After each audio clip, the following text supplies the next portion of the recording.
Welcome back to part 2 of the Alpha Models Porsche 911 GT3. So we're back, we're starting with some photo-etched cleanups. We've got our Zoron photo-etched shears and a bit of a laborious job of going through all the photo-etched, cutting off the nubs. Now the great thing about these Zoron cutters is they mostly get rid of all the PE fret marks. Anything left behind we can clean up with our Tamiya diamond file. I mount all my photo etch on wooden tongue depressors on Tamiya tape. This is how I put it on. I literally turn the ends over, stick it down, pull it tight, and then get another couple of pieces of Tamiya tape to go over the end of that. And yes, there we go. Peel a bit off. Just put it around the end of each one. Now the tongue depressors you can use multiple times. The tape you can only use once. So once you've done this lot of photo etch, the paint gets on there and it loses all its stickiness. But this for me is the ideal way of painting all the photo etch. Have seen people paint it on the fret, but you're always going to end up with parts that have no paint on when you're going to cut it off. So for me, cut off the fret, clean it up as required, and then stick it on some reverse Tamiya tape like this. For me, it works the best, and it's a nice secure mounting method as well. So there's lots of parts to cut off.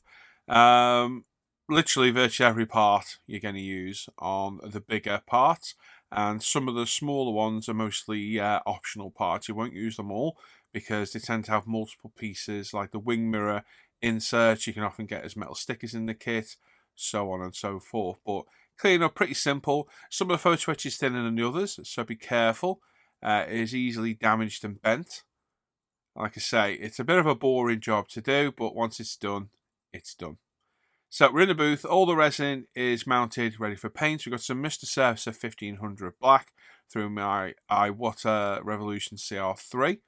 I'm just going to put down a nice few coats of that on there and on the interior as well. So this is going to give us our black primer coat for our Napa black leather, LP5, the metal colours, basically everything that's either going to be dark painted black or carbon and what have you. And then we're going to spray a lighter colour primer for like our brake calipers, which are going to be yellow, and so on and so forth. So just work your way around, get all the nooks and crannies, all the edges, until you get everything painted up. The seats, again, a little bit fiddly to do because there's lots of different angles. Just take your time, and like I say, lots of bits to paint. So just take your time. Don't flood the paint on. Put a coat on, but work your way around the part. Often by the time you come back, it's dried. Mr. Surfacer 1500 is very forgiving to spray. It's a really nice primer. Same on the wheels, we're going with Mr. Surfacer 1500 black again. So get all around the top of the rim first, and then work your way underneath. Yep, and yeah, there you go. Make sure your rim is sprayed properly. Getting all those nooks and crannies, and like I say, especially get underneath the rim. Now for the photo etch part, we've got Pro Scale Paint's photo etch primer. This is our specially developed etch primer for photo etch. So it's not thick. It will not infill all the grills or lose any surface detail, but will give an absolutely beautiful primer surface for paint. So this will chemically attach itself to the metal. It's a lot more resistant to scratching than standard primers. Obviously it will still scratch because it is on metal where we're putting things, but this will chemically etch itself to the metal and just lays down a really nice primer coat. Our window wipers are already built up. Sorry, Philip. You've seen me build these up so many times now, guys. I don't need to keep showing them. Standard way of building them. They all build up the same. And we give them a couple of light coats of the etch primer, making sure we're getting all those angles, recesses, just nice and slow. We primed up all the other parts as well. They've all been primed in white. So our brake calipers is basically it. We're the only parts primed in white. And we're going to paint those in brake caliper yellow. So I think this is going to be a really nice colour combination with the green. And I think it is Porsche's indication that you've got carbon ceramic discs, if I remember correctly. I might be wrong, but I'm sure that the yellow is pretty standard for the carbon ceramic discs. And like I say, we're priming these in white Tamiya primer, and we're going over the Pro Scale brake caliper yellow. Couple of light coats, getting all those angles, nooks and crannies, put it down, let it flash off for 5 minutes, and we'll come back with a second coat. And the colour will build up nicely, as you can see. And we'll decal these and clear coat them later on, and they will really pop once clear coated. So there we go. This is my Iwata HPC Plus. We've got some GX2 Mr. Hobby Gloss Black now as well on our wheels. Go with gloss black against the green. I think again it'd be a nice colour combination. Those brake calipers will show really well in the black wheels as well. So with the GX2, I find it likes to go down wet, especially on the later coat. So I tend to put like a base coat down, let it flash off, and then come back with a couple of wetter coats so we get a nice gloss black. And then for the rest of the parts, they are LP5 Tamiya. Now, there are carbon decals for this diffuser and a few other parts of the car, but there's not carbon for some of the other parts. And yes, I didn't want to do half carbon and half painted black because I think it'll look odd. And the other components that didn't come with carbon decals would have been unbelievably tricky to carbon. So I opted to paint it all black. Now, if you look at the majority of GT3 Porsches, they just have black plastic trim on the bodywork. So I thought it's fitting, it works perfect, so it's what we're going to do. On the metal work, we've got Pro Scale Paint Superfine Silver. This is becoming fast one of my favourite silver colours we sell. Super finely pigmented, very nice bright silver, painting the light clusters for the front headlights and the tailpipes as well. So a couple of light coats of that, letting it flash off between. Build it up nice and slow. Yeah, absolutely beautiful colour. And for our painted, our primed brake disc, we've got Pro Scale Paints carbon ceramic colour here as well. And again, a couple of light coats of this, getting all the fronts first, and then we'll angle it to make sure we get all the sides. Just working our way around with very nice light thin coats. Not a lot of paint going down on here at all. Looks a bit odd the way I'm painting it, but yeah, it's just the way I paint. And there we go.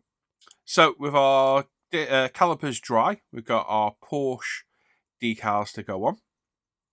So we get these in standard decal procedure in the water till they come off the backing paper, get them in position with the tweezers, get any water out behind them, and we're going to hit these up with Ultimate Strong Solution.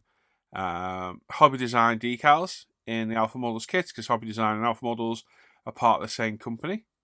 So very high quality decals, all in place. A quick application of decal solution. And there we go, let those dry. For the interior, we're going with Napa Black leather. So this is Pro Scale Paints Napa Black. Probably one of my favourite leather colours. It's like a grey off black colour. It's a beautiful colour with just enough sheen on it to give a nice realistic leather look as well. So again, another nice like couple of coats on all the parts. Doing our steering wheel as well.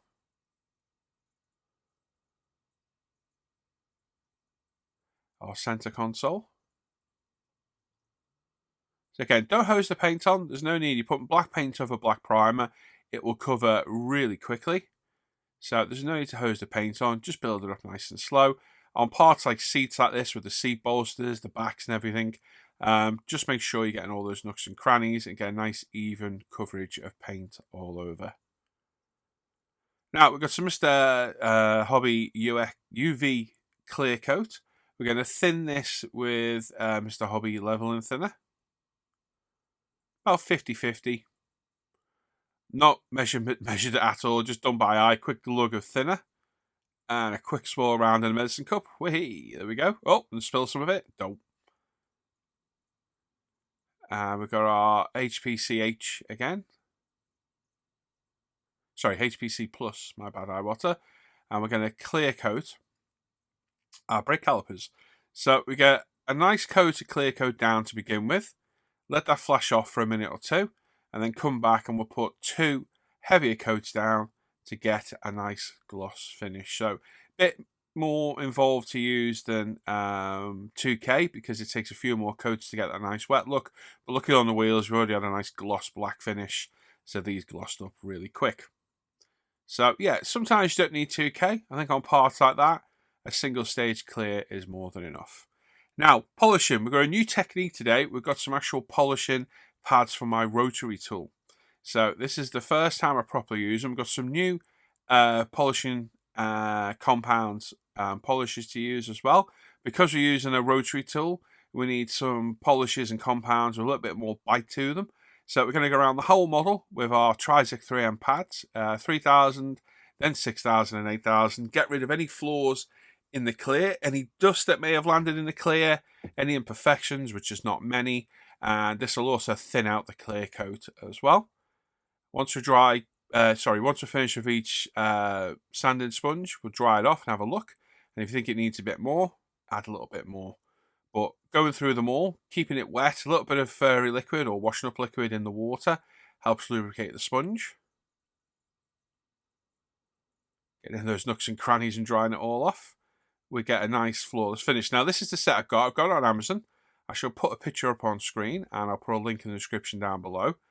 Now, you get different compounded sponges. That is the medium one there, blue.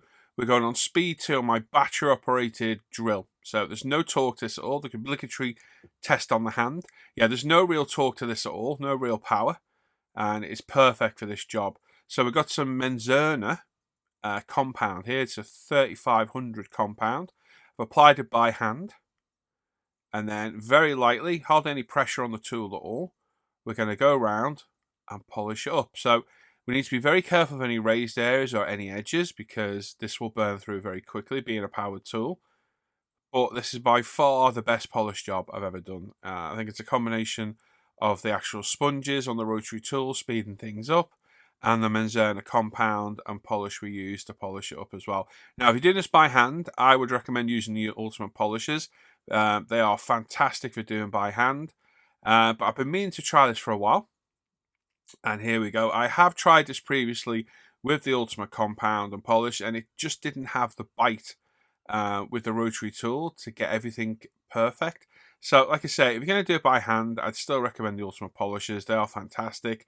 They work really well. They're very forgiving as well. So, with doing this with a rotary tool and more harsher compounds, you do run the risk of burning through the paint. So you need to be very careful. Nice clean bit of t-shirt material, cotton. And we're going to wipe off all that first compound. Now, this is the aggressive compound on the medium pad. And you can already see the shine on that model is phenomenal. It looks absolutely amazing. So it's going to go around and yeah, very impressed with that. That's worked really, really well. So that is the medium pad and the 3500 Menzerner compound. So we're going to go all around the body with that until we're happy. So just take your time. Now, one recommendation I have got is where the pad sticks to the yellow mount, because this is a cheaper kind of tool or pads, it's quite sharp. So I ended up putting a bit of black electrical tape around just to protect it if it touched the body, because it is quite a rough piece of plastic.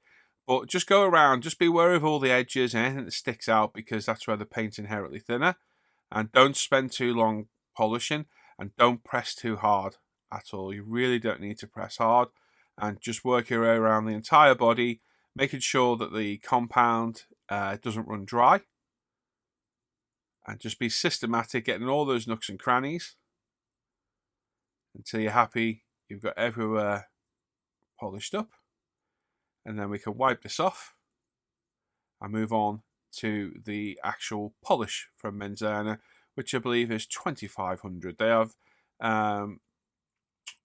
grades on the bottles. There is a harsher one as well, but I thought for this, the 3500 and 2500 would be fine. And there we go. Get another clean cloth and just wipe it all off. And just off the compound alone, we've got 2 more stages of polishing to do yet. Just off the compound alone, this thing shines like a diamond. Absolutely beautiful.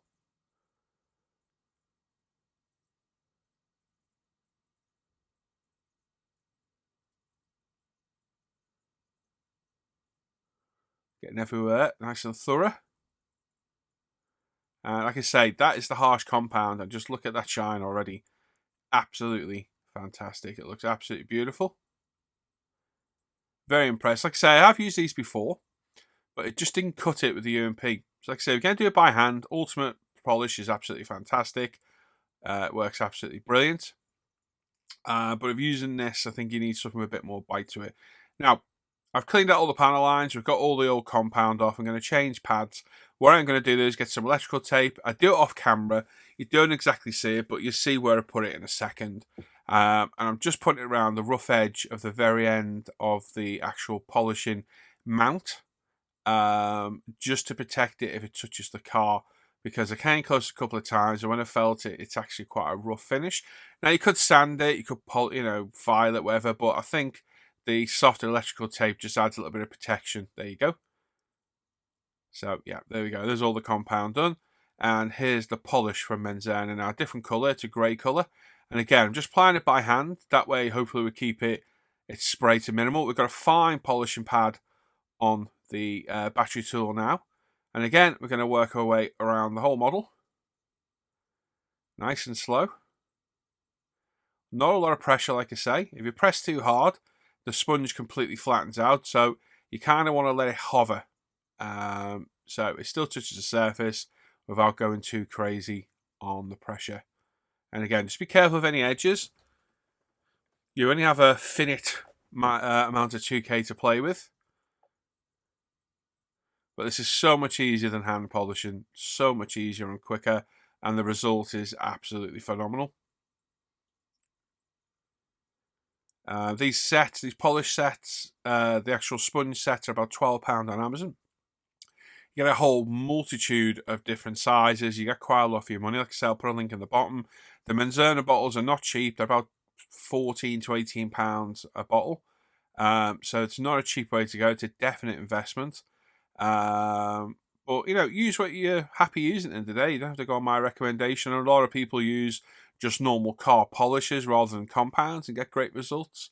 Just use what's happening. But I think this is something I've wanted to try for a while. And I'm glad I did, because it has made a huge difference in the finishing of the body. And again, we just work our way around the entire model, being wary of all those edges and just taking our time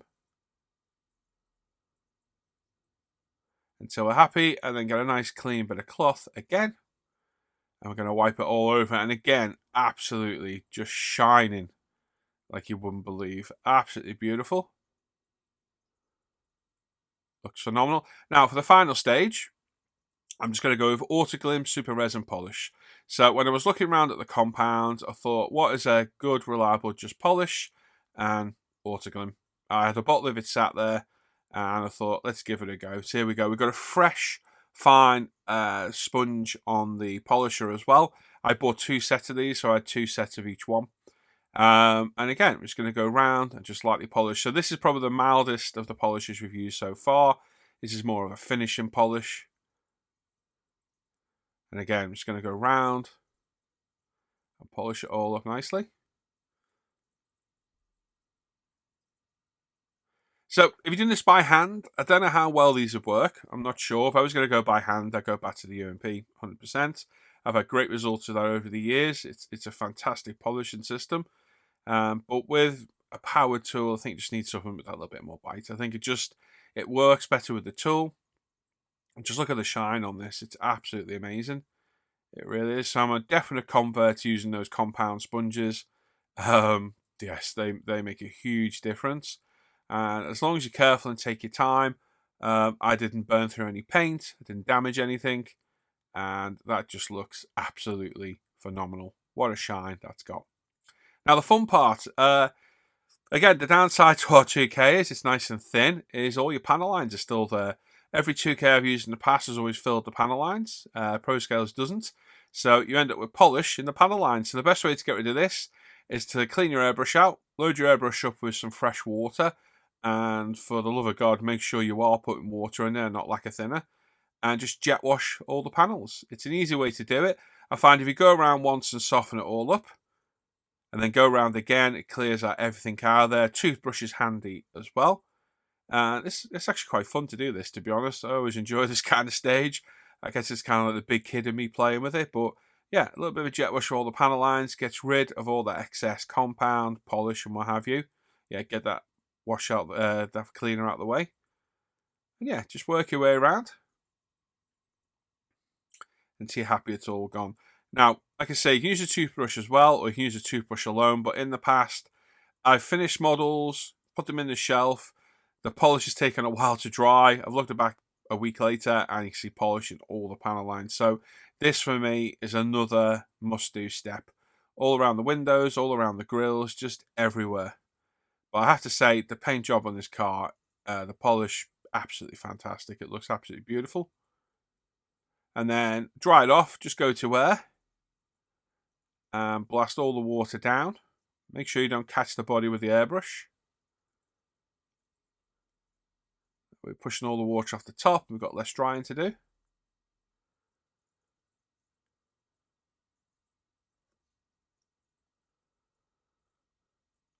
There we go. And then we get some clean tissue and we can give it a wipe over. So yeah, highly recommend this polishing set, the sponge set from Amazon. I think it's a worthy addition. I wouldn't run it on something as powerful as a Dremel. I think a Proxxon would do it, but I think you've got a bit of an unwieldy tool there, even with the flexible shaft. I think things like my Herzo battery drill, which are quite low RPM, are perfect for this job. And yeah, I'm just going to dry it all off. And we'll go back to our bench and give it a final polish. Now, it's not perfect. There's a few flaws still in there. A few little dust spots that you can't quite get rid of, and I'm not prepared to push it any further than that. But dried off with a microfiber cloth, it looks absolutely fantastic. Absolutely beautiful clear coat. It's a shine beyond a shine, that for sure. There we go. Very happy with it. So great paint, great 2K, great compound polish job. Yeah, wonderful. Right, windows.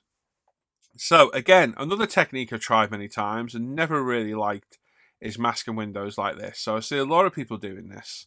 I've never had much luck, and after doing it this time, yep, I was going back to my usual way. So my usual way is using thin masking tapes like Tamiya or Aizu. A lot of people use big piece of Tamiya tape, burnish edges down, use a scalpel to cut it out. And whilst it is a much quicker way of doing it, I think doing it my way is much more accurate and I end up with much better demarcations on the windows. So yeah, I wish I hadn't, and going forward I will continue to mask with my thinner tapes. It's much more reliable and just gives a nicer demarcation. Admittedly, this is a lot quicker to do. You're literally done in less than a couple of minutes, but you've got to be very careful of that scalpel blade. One slip and you're cutting through your paint, which is one thing I'm definitely not really happy about doing. So yeah, pick your way, you do it. As long as you're happy doing it that way, that's all that matters really.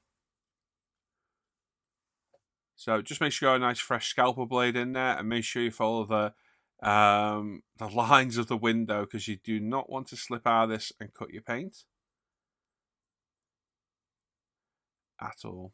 So yeah, at least we tried something different again. But yeah, definitely going back to my old ways here. Slip them, but luckily didn't mark the paint. So yeah, definitely not a fan of doing this way.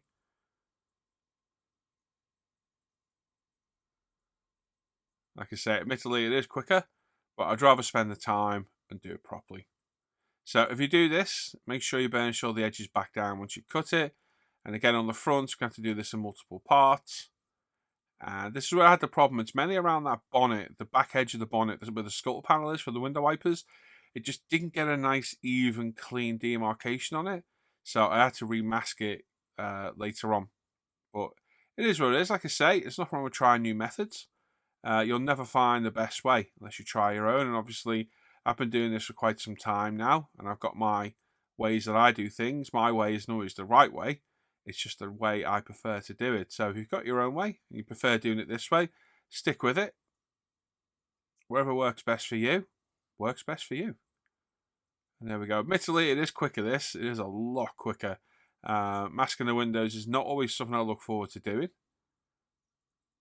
There we go. So yeah, it was this part that was troublesome. I just couldn't get a clean demarcation on the edge. So like I said, I came back, remasked it later, and resprayed it. It just made a neater job overall. And obviously I am also terrified of catching the paint. I think on the Audi I caught the paint very slightly, but luckily there was the dashboard went in there and hit it.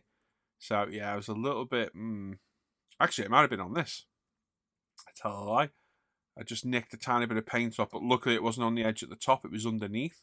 So once I got the dashboard in place, you couldn't see it anyway. We've been to the booth, we've sprayed some Mr. Surfacer 1500 black on there. So that's the front, rear screen and the engine cover done as well. So we just have a bit of a tidy up and then we can have an unmask. So what takes hours to mask usually is unmasked in seconds. And there we go. So yeah, not a bad job, but you can just see like on the rear window, the demarcation's not straight on the left-hand edge. So yeah, not very impressed by that. So on the side windows, yeah, we're going back to my old tried and trusted way.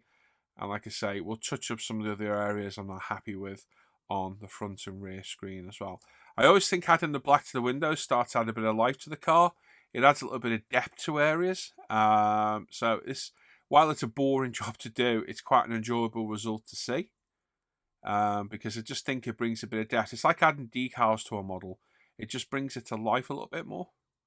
And this for me, I definitely prefer doing this after 2K. I used to do it before because otherwise you get the 2K shine through the windows and that's not very realistic. So I like to do this after 2K. So again, we've got some Mr. Surfacer 1500 black. We've masked off these awkwardly annoying little grills at the front, which were a bit of a pig to do. And all our side windows as well. So when you're doing the side windows, make sure you get inside those B pillars like that. And all and around the A pillars. Although we are going to paint inside later on, it's still nice to get them all the same even colour because you can see through the windows on these to the A and B pillars, and they are a little bit oversized because they need to be quite thick for the resin. It's better if you don't do anything in there that draws attention to it. So make sure it's all the same colour, evenly painted, and as always, just take your time. But there we go, there's all our windows done. One final coat, just build it up slow. Like I said, there's little front grills, little vents, they were a bit of a pig to paint. Not paint, mask, sorry. A little bit of an awkward shape, but we got there in the end. So we don't mask it all, and it's looking good. And then we've got some Vallejo model colour black, thinned with a drop of water. And we're going to paint all of our interior and our wheel arches as well. So you could mask and paint this if you wish, but to be honest, you can barely see it.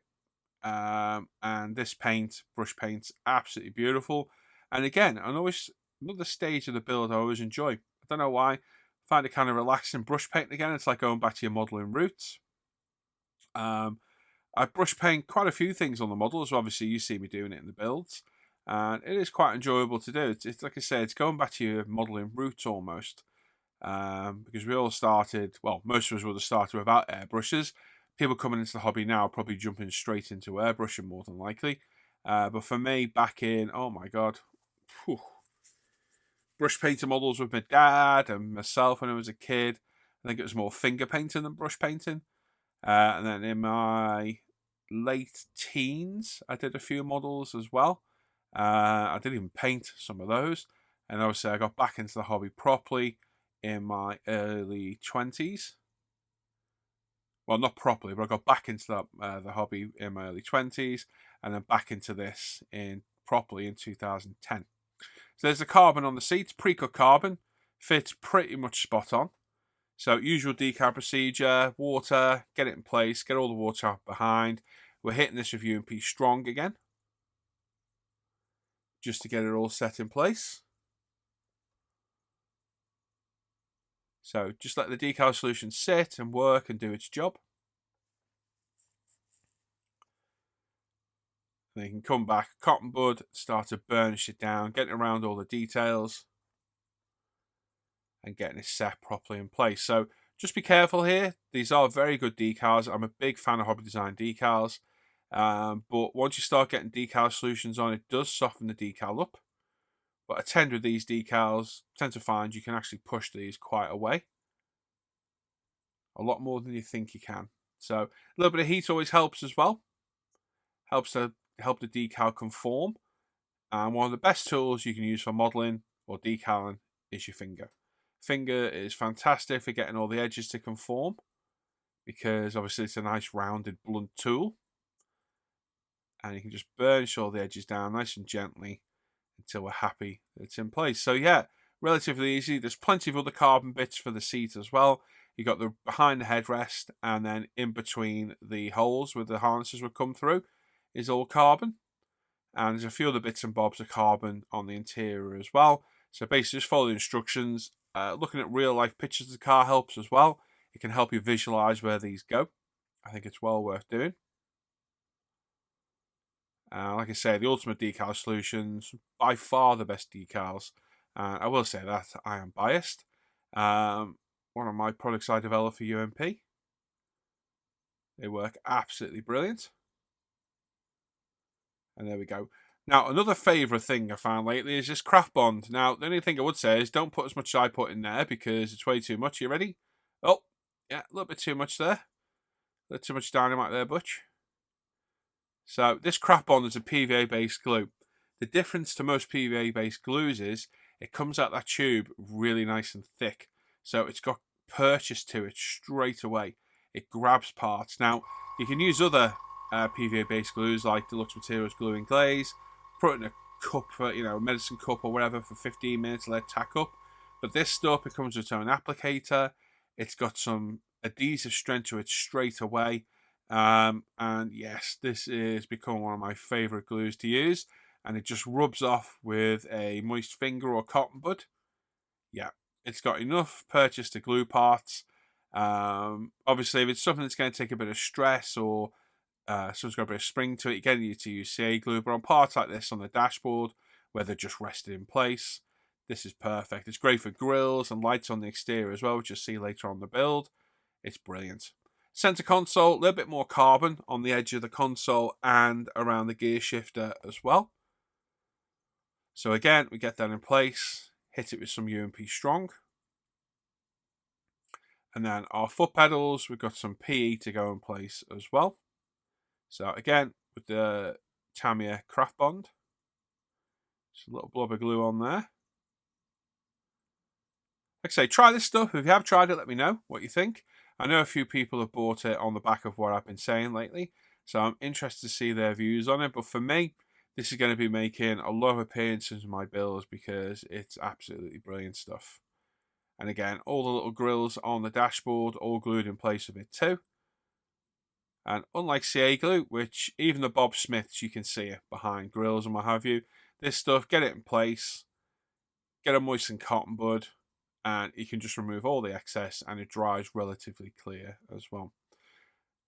Door cards, I'm going to CA glue on these door handles because knowing my look, I get it all in place and the bloody door handles will fall off inside the car when I put everything in. So a little bit of our cheap generic CA glue from Amazon. Gets that in there perfect. Hold it for a second or two. Job done. Now, it's a bit of a boring interior on this, but like 90% of the GT3s I look at just have a black interior. It seems to be like a trademark, a Porsche. Very pretty interior though. Our speaker grills are going in place there as well.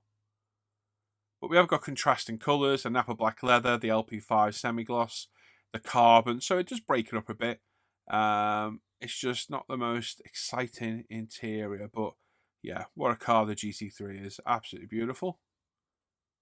There we go. Like I say, speaker grill on, a little bit of the glue is squoze through the grill.